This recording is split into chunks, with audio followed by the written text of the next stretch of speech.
Mom, oh no, this can't be. Grace's voice cuts through the quiet evening, jolting me from my thoughts as I prepare dinner in the kitchen. My heart races as I rush to the living room, fearing the worst. Grace, honey, what's wrong? I ask, my voice trembling slightly. I find my 10-year-old daughter standing by the lamp, her face pale and her eyes wide with fear. There's something weird in the lamp, Mom, she whispers, pointing at the base of the lamp with a shaky finger. I approach the lamp cautiously, my mind spinning with possibilities. As I examine the base, I notice a small, unfamiliar device attached to it. A chill runs down my spine as realization dawns on me. Is that a wiretap? I mutter under my breath, my heart sinking. Grace looks up at me, her eyes filled with confusion and fear. What's a wiretap, Mom? I take a deep breath, trying to compose myself for my daughter's sake. It's something that people use to listen to other people's conversations without them knowing, I explain gently, pulling her into a reassuring hug. As I hold Grace close, my mind races with questions. Who would do this to us? Why would someone invade our privacy like this? A sense of violation and anger begins to build inside me, but I push it down, focusing on comforting my daughter. Don't worry, sweetie, I say, stroking her hair. We'll figure this out. I won't let anyone hurt our family. Grace nods, burying her face in my shoulder. I'm scared, Mom, she whispers, her voice muffled. I know, honey, but we'll get through this together. I promise. I hold her tightly, my determination growing with each passing moment. As I stand there, holding my daughter in the living room, I can't help but feel a sense of dread wash over me. The realization that someone has been listening to our private conversations, invading our most intimate moments, makes my skin crawl. I think back to the strained relationship I've had with my mother-in-law, Frances, over the years. The constant meddling, the subtle jabs at my parenting, the way she always seems to undermine my authority in my own home. Could she be behind this? The thought makes my stomach churn. I glance around the room, suddenly feeling exposed and vulnerable. How long has this been going on? What have they heard? The questions swirl in my mind, each one more unsettling than the last. But I know I can't let my fear consume me. I have to be strong for Grace, for our family. I take a deep breath, squaring my shoulders as I gently pull away from my daughter's embrace. Okay, Grace, here's what we're going to do, I say, my voice steady and calm. We're going to call the police and report this. They'll help us figure out who did this and keep us safe. Grace nods, her eyes still wide with fear but a glimmer of trust shining through. Okay, Mom, I trust you. Those 3 simple words fill me with a renewed sense of purpose. I will protect my family, no matter what it takes. I won't let anyone tear us apart or destroy the love and trust we've built. As I reach for the phone to dial 911, I feel a wave of determination wash over me. This is just the beginning, I know. But I'm ready to face whatever comes our way, armed with the love and strength of my family by my side. As I wait for the police to arrive, my mind drifts back to the countless times Frances has meddled in our lives. Her obsession with Doris has always been a point of contention, but I never imagined it would lead to something like this. I remember the day we moved into this house, how excited we were to start our new life together. But Frances was there, her disapproving gaze sweeping over every inch of our home. Doris, dear, are you sure this is the best you can do? She had said, her voice dripping with condescension. Over the years, her interference only grew worse. She would drop by unannounced, criticizing my cooking, my parenting, even the way I decorated our home. I tried to maintain peace for Doris's sake, but it was a constant struggle. One particular incident stands out in my mind. It was Grace's 5th birthday, and we had invited some of her friends over for a small party. Frances had insisted on being there, despite my reservations. As the children played in the backyard, I overheard Frances talking to one of the other mothers. Beth just doesn't have what it takes to be a proper mother, she said, her voice loud enough for me to hear. Poor Doris, having to put up with her inadequacies.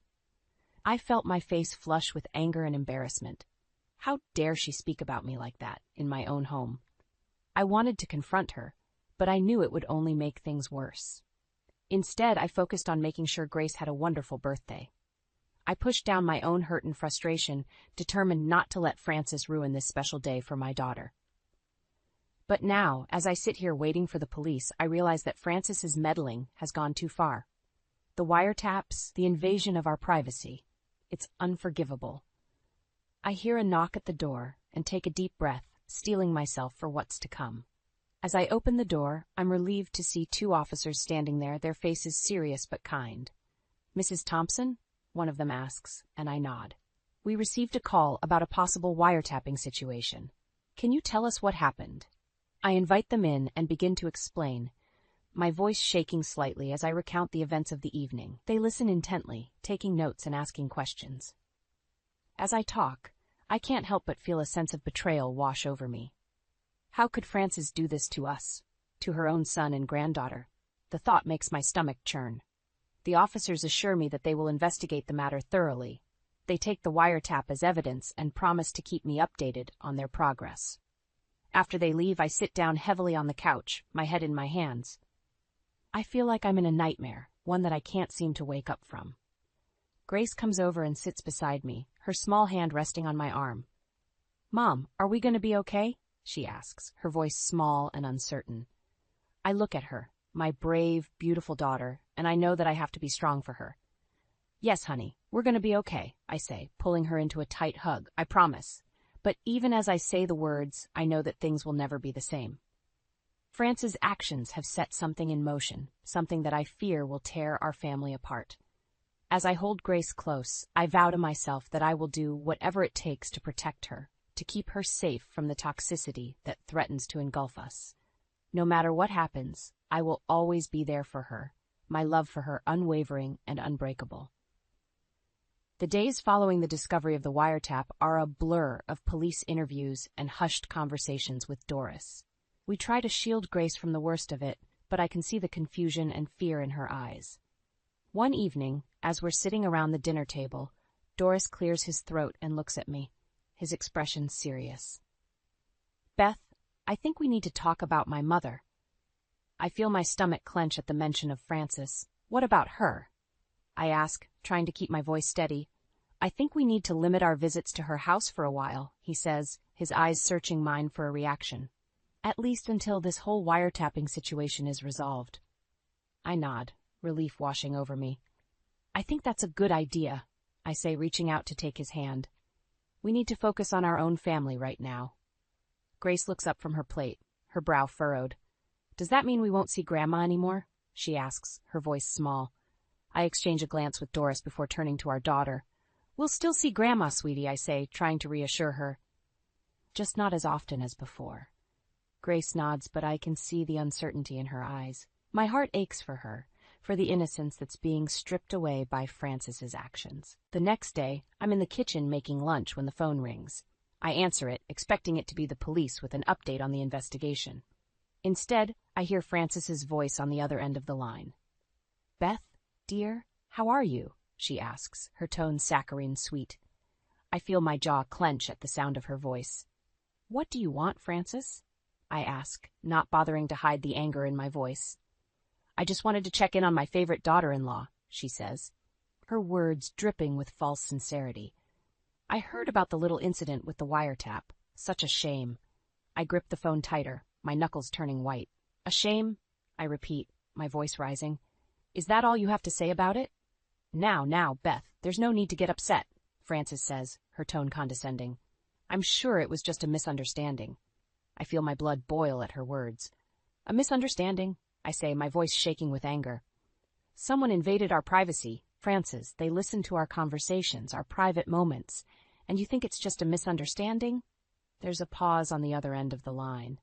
"Beth, dear, you're overreacting," Frances says, her voice cold.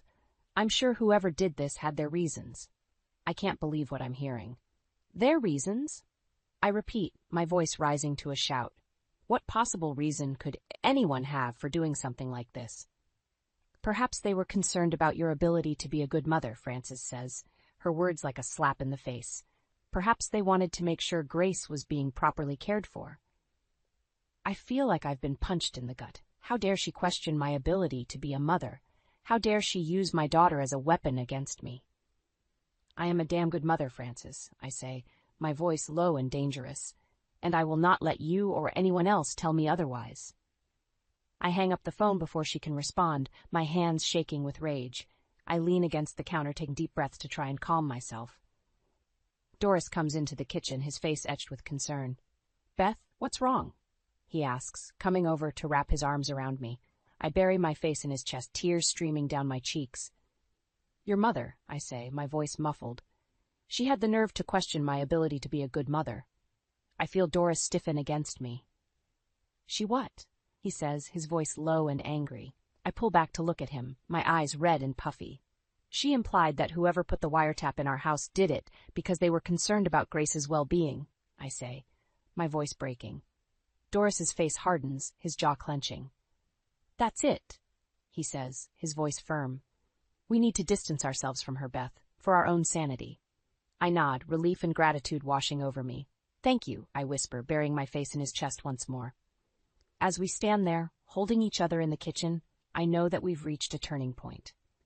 We can no longer allow Frances to control our lives, to dictate our happiness. It's time to take a stand, to protect our family from her toxic influence. No matter what it takes, we will find a way to break free from her grasp and build a life of our own, one filled with love, trust, and respect. In the weeks following our decision to distance ourselves from Frances, I find myself constantly on edge, jumping at every unexpected sound or movement. The police investigation into the wiretapping is ongoing, but they haven't made any significant breakthroughs yet. One afternoon, as I'm cleaning the house, I decide to rearrange the furniture in the bedroom. As I'm moving the bed, I notice something strange behind the headboard. My heart races as I reach out and pull out another wiretap, similar to the one we found in the living room. I feel my stomach drop as I realize the extent of the invasion. How many more of these devices are hidden throughout our home? Who has been listening to our most intimate conversations? With shaking hands, I call Doris at work.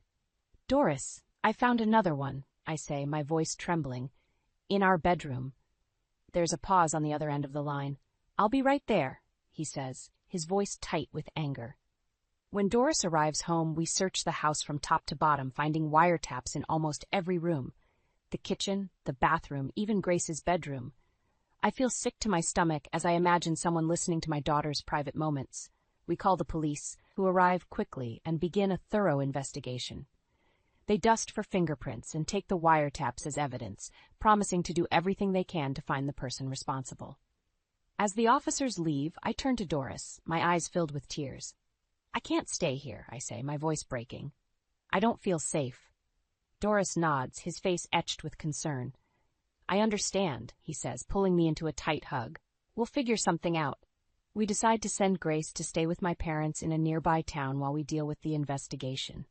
It breaks my heart to be separated from her, but I know it's for the best.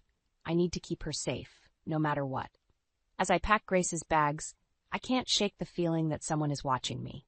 I glance out the window, half expecting to see Frances's face peering back at me. But there's no one there, just the quiet street and the setting sun. I drive Grace to my parents' house, my heart heavy with worry and fear. When we arrive, my mother takes one look at my face and pulls me into a tight hug. "Oh, Beth," she says, her voice filled with concern. "What's happened?" I break down then, sobbing into her shoulder as I tell her everything. The wiretaps, the police investigation, the constant fear that someone is watching our every move. My mother listens patiently, her face growing more and more concerned with each passing moment. When I finish, she takes my hand in hers and looks me in the eye. "Beth, you're doing the right thing," she says, her voice firm. "You need to protect yourself and Grace, and we'll be here for you, no matter what." I nod, feeling a sense of relief wash over me. Knowing that I have my parents' support means everything to me. As I drive back home, my mind races with possibilities. Who could be behind the wiretapping? Is it Frances, trying to gather evidence to use against me? Or is it someone else entirely, someone with a grudge against our family? I think back to the confrontation with Frances, the way she questioned my ability to be a good mother. Could she really be capable of something like this? The thought makes my blood run cold. When I arrive home, Doris is waiting for me in the living room. He looks up as I enter, his face drawn and tired. "Beth, we need to talk," he says, his voice serious. I think I know who's behind the wiretapping. I feel my heart skip a beat as I sit down beside him. Who? I ask, my voice barely above a whisper. Doris takes a deep breath, his eyes meeting mine. It's my mother, he says, his voice heavy with emotion. I think she's been spying on us, trying to find a way to tear our family apart. I feel like I've been punched in the gut. Frances, the woman who has made my life a living hell for years, is behind this invasion of our privacy. The betrayal cuts deep, leaving me reeling with shock and anger. As I sit there, trying to process this new information, I feel a sense of determination wash over me. I won't let Frances win. I won't let her destroy our family. No matter what it takes, I will protect Grace and Doris from her toxic influence. Even if it means cutting her out of our lives completely, I will do whatever it takes to keep my family safe and whole. The revelation of Frances's involvement in the wiretapping leaves me reeling. I can't believe that my own mother-in-law would go to such lengths to undermine our family. The betrayal cuts deep, leaving me feeling lost and alone. I decide to confide in my father, Paul, hoping that his wisdom and support will help me navigate this difficult situation. When I arrive at his house, he takes one look at my face and pulls me into a tight hug. "What's wrong, Beth?" he asks, his voice filled with concern. I break down then, telling him everything. The wiretaps, the police investigation, and Doris's suspicion that Frances is behind it all. My father listens intently, his face growing more and more serious with each passing moment. When I finish, he takes a deep breath and looks me in the eye. "Beth, I know this is hard, but you need to stay strong," he says, his voice firm. "You have to protect yourself and Grace, no matter what." I nod, feeling a sense of determination wash over me. "I know, Dad, but I don't know what to do. I feel like I can't trust anyone anymore."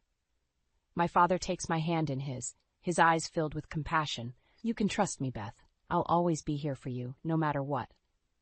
We decide to return to my house together, hoping to find some clues that might help us uncover the truth. When we arrive, the house is quiet and still, with no sign of Doris or Grace. As we make our way through the rooms, I can't shake the feeling that something is off. The air feels heavy with tension, and I find myself jumping at every unexpected sound. Suddenly, I hear a noise coming from the bedroom. My heart races as I push open the door, my father close behind me. There, crouched by the bed, is Doris. He looks up at us, his face pale and his eyes wide with fear. "Doris, what are you doing?" I ask, my voice shaking. He stands up slowly, his hands trembling. "Beth, I can explain," he says, his voice barely above a whisper. I look down at his hands and see that he's holding one of the wiretaps. My stomach drops as I realize what's happening. "Doris, you set this up with your mother?" I ask, my voice rising with anger. He shakes his head frantically. "No, Beth, I swear. I found it here, just now. I was going to remove it." I feel my father's hand on my shoulder, steadying me. "Doris, I think you need to tell us the truth," he says, his voice calm but firm. Doris takes a deep breath, his eyes filling with tears. "It was my mother," he says, his voice breaking. "She convinced me that Beth was cheating on me, that she was an unfit mother. She said she had proof." I feel like I've been punched in the gut. "And you believed her?" I ask, my voice barely above a whisper. Doris nods, his face etched with shame. "I'm so sorry, Beth. I never should have doubted you. I let my mother's lies cloud my judgment." I turn away from him, my heart breaking into a million pieces. The betrayal is too much to bear, the pain too deep to ignore. My father steps forward, his face hard with anger. "Doris, I think you need to leave," he says, his voice leaving no room for argument. Doris nods, his shoulders slumping in defeat. "I understand," he says, his voice heavy with regret. "I'll go." As he walks out of the room, I feel a sense of numbness wash over me. I can't believe that the man I loved, the father of my child, could betray me like this. My father pulls me into a tight hug, his voice soft and comforting. "Beth, I know this hurts, but you're not alone. We'll get through this together." I nod, feeling a sense of strength wash over me. I know that the road ahead will be difficult, but with my father by my side, I know I can face anything. As we stand there, holding each other in the quiet of the bedroom, I feel a sense of determination wash over me. I won't let Frances win. I won't let her destroy my family. No matter what it takes, I will protect Grace from her toxic influence. Even if it means leaving Doris behind, I will do whatever it takes to keep my daughter safe and happy. The days following Doris's confession are a blur of anger, heartbreak, and disbelief. I can't fathom how he could have believed his mother's lies, how he could have doubted my love and loyalty. I find myself constantly replaying our confrontation in my mind, the look of guilt and shame on his face as he admitted to his betrayal. The pain is almost too much to bear, but I know I have to stay strong for Grace.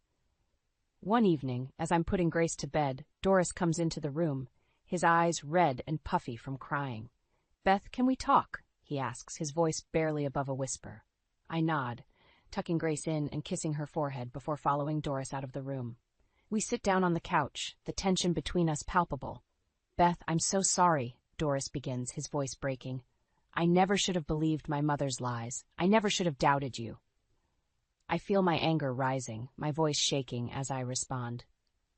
"How could you, Doris? How could you think I would ever be unfaithful to you? How could you let your mother manipulate you like that?" Doris hangs his head, his shoulders slumping in defeat. "I don't know, Beth. I was weak. I let her get inside my head, and I didn't trust my own instincts." I shake my head, tears streaming down my face. "Do you have any idea how much this hurts, Doris? How betrayed I feel?" He nods, his own tears falling. "I know, Beth. I know I've hurt you deeply, and I'll never forgive myself for that." We sit in silence for a moment, the weight of his betrayal hanging heavy in the air. Finally, I take a deep breath and look him in the eye. "I need to know everything, Doris. What exactly did your mother tell you? What made you believe her?" Doris takes a shaky breath, his voice barely audible. "She told me that the neighbors had seen you with another man, that they had proof of your infidelity. She said that you were an unfit mother, that you were neglecting Grace." I feel my heart shatter into a million pieces. "And you believed her? Without even talking to me first?" Doris nods, his face etched with shame. "I'm so sorry, Beth. I was a fool. I let my mother's words poison my mind, and I didn't trust in our love." I stand up, my body shaking with anger and hurt. "I can't do this anymore, Doris. I can't live with someone who doesn't trust me, who lets his mother control our lives." Doris stands up, his eyes wide with panic. "Beth, please, I'll do anything to make this right. I'll cut my mother out of our lives completely. I'll go to therapy. I'll do whatever it takes to earn your trust back." I shake my head, my voice firm. "It's too late, Doris. The damage has been done. I need to protect myself and Grace from this toxic environment." I walk towards the door, my heart breaking with every step. "I'm taking Grace, and we're going to stay with my parents for a while. I need time to think, to figure out what's best for us." Doris falls to his knees, his voice desperate. "Beth, please don't go. I love you. I can't live without you and Grace." I turn to face him, my eyes hard. "You should have thought of that before you let your mother destroy our family." With that, I walk out the door, my heart shattered, but my resolve strong. I know that the road ahead will be difficult, but I also know that I'm doing what's best for myself and my daughter. As I drive to my parents' house, Grace sleeping peacefully in the back seat, I feel a sense of clarity wash over me. I know that I deserve better than a husband who doesn't trust me, who lets his mother control our lives. I vow to myself that I will build a new life for Grace and me, one filled with love, trust, and respect. No matter what it takes, I will protect my daughter from the toxicity that threatens to engulf us. And as for Frances, I know that she will face the consequences of her actions. I will make sure that the truth comes out, that everyone knows the extent of her manipulation and deceit. But for now, I focus on the road ahead, on the promise of a brighter future for Grace and me. I know that we will emerge from this stronger, more resilient than ever before. Settling into life at my parents' house is a challenge, but their unwavering support and love make it easier to bear. Grace seems to be adjusting well, finding comfort in the familiar surroundings and the doting attention of her grandparents. As the days pass, I find myself growing stronger, more determined to uncover the truth behind France's manipulation. With my father's encouragement, I decide to confront the neighbors who were allegedly spreading rumors about my infidelity. Armed with a newfound sense of purpose, I make my way to the first neighbor's house, my father by my side. When Mrs. Johnson opens the door, her face falls as she sees me standing there. "Beth, I'm so sorry," she begins, her voice trembling. "I never meant to cause you any harm." I take a deep breath, trying to keep my anger in check. Mrs. Johnson, I need to know the truth. Did Frances tell you that I was cheating on Doris? She nods, her eyes filling with tears. She did. She said that she had proof that she had seen you with another man. I feel my heart sink, the weight of Frances's lies crushing me. And you believed her? Without even asking me first? Mrs. Johnson hangs her head in shame. I'm so sorry, Beth. I should have known better. Frances can be so convincing, and I let myself get caught up in the gossip. I nod, my anger slowly giving way to a sense of betrayal. Do you have any idea how much damage your words have caused, how much pain you've inflicted on my family? She shakes her head, tears streaming down her face. I'm truly sorry, Beth. I never meant to hurt you. I'll do whatever I can to make this right. My father places a comforting hand on my shoulder, his voice calm and steady. Thank you for your honesty, Mrs. Johnson. We appreciate your willingness to set the record straight. We leave her house, my heart heavy with the knowledge of just how deep Frances' manipulation runs. As we make our way to the other neighbors' homes, the story remains the same. Each one admits to being taken in by Frances's lies, to spreading false rumors without any proof. By the end of the day, I'm exhausted, my mind reeling from the extent of Frances's deceit. But I also feel a sense of vindication, knowing that the truth is finally coming to light. When we return to my parents' house, I find Grace waiting for me, her face etched with concern. Mom, are you okay? She asks, wrapping her arms around me. I hug her tightly, my voice thick with emotion. I will be, sweetie, I promise. That evening, as I tuck Grace into bed, I hear a knock at the front door. My father answers it, and I hear the sound of raised voices coming from the living room. I make my way downstairs, my heart racing as I see Frances standing there, her face twisted with anger. How dare you turn the neighbors against me? She spits, her eyes blazing with fury. I feel a surge of strength coursing through me, my voice steady and calm. I didn't turn anyone against you, Frances. You did that yourself, with your lies and manipulation. She scoffs, her voice dripping with disdain. You've always been jealous of my relationship with Doris. You've been trying to turn him against me for years. I shake my head, my voice rising with each word. No, Frances. You're the one who's been trying to turn Doris against me. You're the one who's been poisoning our marriage with your lies and deceit. My father steps forward, his voice firm and unyielding. I think it's time for you to leave, Frances. You've caused enough damage to this family. Frances's face falls, the reality of her actions finally sinking in. She turns to leave, her shoulders slumped in defeat. As the door closes behind her, I feel a sense of relief wash over me. I know that the road ahead will be difficult, that the wounds inflicted by Frances's betrayal will take time to heal. But I also know that I'm not alone. With the love and support of my family, I will find the strength to rebuild my life, to create a future filled with trust, respect, and happiness. And as for Frances, I know that she will face the consequences of her actions. The truth has a way of coming to light, and she will have to live with the knowledge of the pain she's caused. But for now, I focus on the present, on the love and laughter that fills my parents' home. I know that together, Grace and I will emerge from this stronger, more resilient than ever before.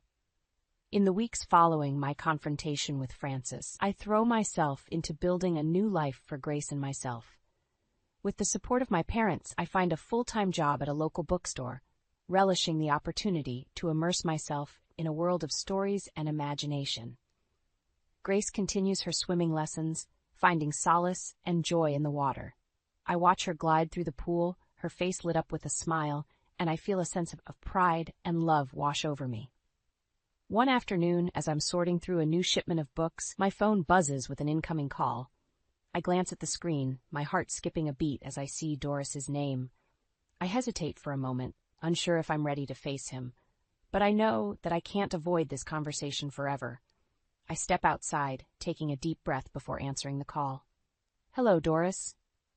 There's a pause on the other end of the line, followed by a shaky breath. Beth, I'm so sorry. I know I've said it before, but I need you to know how much I regret what I did. I close my eyes, feeling the weight of his words settle over me. I know, Doris, but the damage has been done. I can't just forget what happened. I understand, he says, his voice heavy with emotion.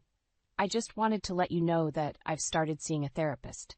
I'm trying to work through my issues to understand why I let my mother's manipulation get to me. I feel a flicker of hope in my chest, but I push it down, knowing that I can't let myself get caught up in false promises. That's good, Doris. I'm glad you're getting help. We talk for a few more minutes, our conversation stilted and awkward. When we hang up, I feel a sense of sadness wash over me, knowing that the man I once loved is now a stranger to me. As the days turn into weeks, I find myself settling into a new routine. Grace and I spend our evenings curled up on the couch, reading books and watching movies. On weekends, we explore the city, discovering new parks and museums. I hear whispers around town about Frances, about how she's become a pariah in the community. People cross the street to avoid her, their faces etched with disgust and anger. Part of me feels a sense of satisfaction, knowing that she's finally facing the consequences of her actions. But another part of me feels a twinge of pity, knowing that she's now living a life of isolation and loneliness.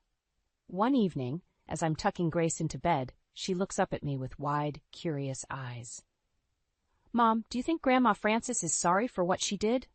I pause, considering my words carefully. "I don't know, sweetie.